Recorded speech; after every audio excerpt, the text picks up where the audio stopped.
আমি ঘোষণা দিয়েছি যে উপজেলা পরিষদ চেয়ারম্যান যদি আমি হই, সেক্ষেত্রে জনগণের হকের 10 টাকা যদি আমার পেটে যায়, সেটা আমার এবং আমার সন্তানদের জন্য যেন হারাম হয়। বিষয় যেটা, অনেকে আমাকে ভালোবাসেন, অনেকে আমার পাশে আসতে যাচ্ছেন, কিন্তু ভয়ে আসতে পারছেন না। এই যে রাজনীতিবিদদের প্রতি মানুষের, সাধারণ মানুষের একটা ভয়, যে এই যে ভয়টা, এইটা আল্লাহর রাস্তায় কাটানো উচিত। বিসমিল্লাহির রহমানির রহিম। আসসালামু আলাইকুম। সবাইকে অনেক অনেক শুভেচ্ছা। হিন্দু ভাইদেরকে আদাব, অন্যান্য ধর্মের যারা আছেন তাদেরকে শুভেচ্ছা। আমি সৈয়দ আশিকুর রহমান আশিক। আমি হবিগঞ্জ সদর উপজেলার চেয়ারম্যান পদপ্রার্থী। আগামী 29শে মে ইলেকশন। আমার প্রতীক হেলিকপ্টার। তো সবার মতো সবারই একই প্রশ্ন যে আশিক ভাই শিল্পী, আপনি কেন ইলেকশনে আসলেন? দেখেন, আমার সাফ একটা কথা, আমি সারাটা দুনিয়া ঘুরেছি এবং আমি একজন সচেতন মানুষ হিসেবে আমার কাছে যেটা মনে হয়েছে যে আমার বাংলাদেশটা আসলে গরিব দেশ না। বাংলাদেশকে গরিব বানানো হয়েছে কিছু দুর্নীতিবাজ এবং কিছু চুরের কারণে আসলে আমার দেশের এই অবস্থা। ব্যারিস্টার সুমন ভাই যেভাবে দুর্নীতির বিরুদ্ধে আওয়াজ দিয়েছে, আমার কাছে মনে হয়েছে যে হ্যাঁ, তার সাথে আমাদের থাকা উচিত এবং আমাদেরকে তার পাশে থেকে একসাথে আওয়াজ দেওয়া উচিত। আমি ঘোষণা দিয়েছি যে উপজেলা পরিষদ চেয়ারম্যান যদি আমি হই, সেক্ষেত্রে জনগণের হকের 10 টাকা যদি আমার পেটে যায়, সেটা আমার এবং আমার সন্তানদের জন্য যেন হারাম হয়। এবং কত টাকা বরাদ্দ আসলো, কত টাকা ব্যয় হলো, কত টাকা কোথায় ব্যয় হলো এবং কত টাকা অবশিষ্ট থাকলো, সবকিছু ফেসবুকের মাধ্যমে জনগণের কাছে আমি ওপেন করব। তো এইটা হচ্ছে মূল কথা। আর জনগণ যেন তার 16 আনা অধিকারটা ফিরে পায়, জনগণ যেন তার বলার অধিকারটা ফিরে পায়, জনগণ যেন তার জানার অধিকারটা ফিরে পায়, সেই জন্য আমি কাজ করব এবং চেষ্টা করব একটা অবাধ, ধর্ম নিরপেক্ষ এবং সবাই মিলেমিশে যেন একসাথে একটা উপজেলা আমরা গঠন করতে পারি, যেখানে সবাই নির্ভয়ে যেতে পারবে।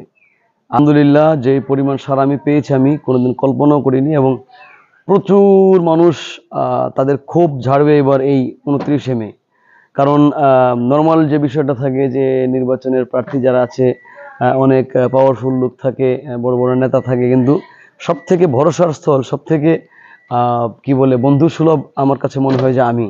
এবং আমার কাছে কোনো ভয় ভীতির কিছু নাই, সবাই অবাধে আসতে পারবে, বুকে বুক মিলাতে পারবে। আমরা এখন এমন নেতা চাই যার সাথে যে কোনো জায়গায় দাঁড়িয়ে আমরা বুকে বুক মিলাতে পারবো। রাজনৈতিক প্রেক্ষাপট বা রাজনৈতিক দল থেকে উঠে আসলে একটু সহজ হয়, কারণ তাদের কর্মী থাকে সব দিকে।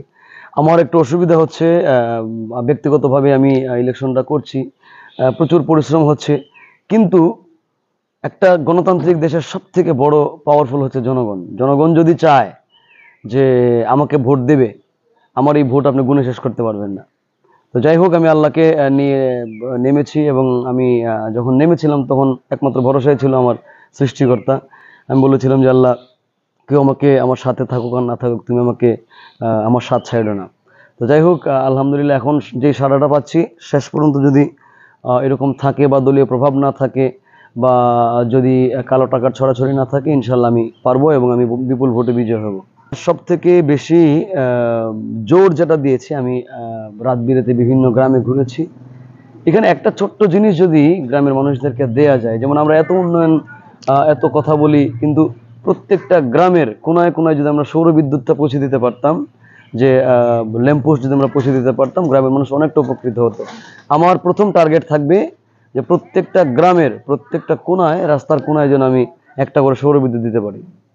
একদম আপামর যারা আছেন সাংস্কৃতিক অঙ্গনের সবাই আমার জন্য কাজ করছেন, কিন্তু ওই যে একটা ব্যাপার থাকে যে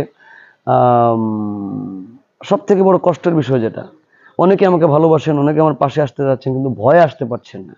এই যে রাজনীতিবিদদের প্রতি মানুষের, সাধারণ মানুষের একটা ভয়, যে আমি যদি আশিক ভাইয়ের পাশে যাই, তার সাথে ওয়ার্ক করি, ছবি তুলি, যদি অন্য প্রার্থী দেখে তাইলে হয়তো আমার অসুবিধা হবে। এই যে ভয়টা, এইটা আল্লাহর রাস্তায় কাটানো উচিত। আমার ভোট আমি দেবো, যাকে খুশি তাকে দেবো এবং আমি যার সাথে ইচ্ছা আমি তার সাথে ওয়ার্ক করব। এখানে যেন কেউ কোনো কথা বলতে না পারে এবং জনগণের এটা বোঝা উচিত যে না, ভয় ভীতির সময় এখন না, এখন আমরা বুকে বুক মিলিয়ে চলবো এবং সবার সাথে সুখ দুঃখটা শেয়ার করবো, এটা উচিত।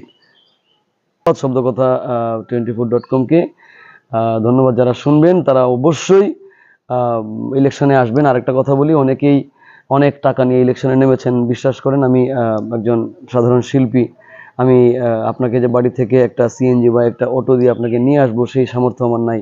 আমি জানি আমার প্রচুর ভোট আছে, কিন্তু আপনারা যদি একটু কষ্ট করে এসে আপনার আপনার কি বলে মতামতটা আপনি দেন আমার হেলিকপ্টার মার্কায়, আমি সারা জীবন আপনাদের প্রতি কৃতজ্ঞ থাকবো। এবং শেষ পর্যন্ত একটা কথাই বলবো, চুরি বাংলাদেশ থেকে বন্ধ হতে হবে, দুর্নীতি বাংলাদেশ থেকে বন্ধ করতে হবে। Thank you.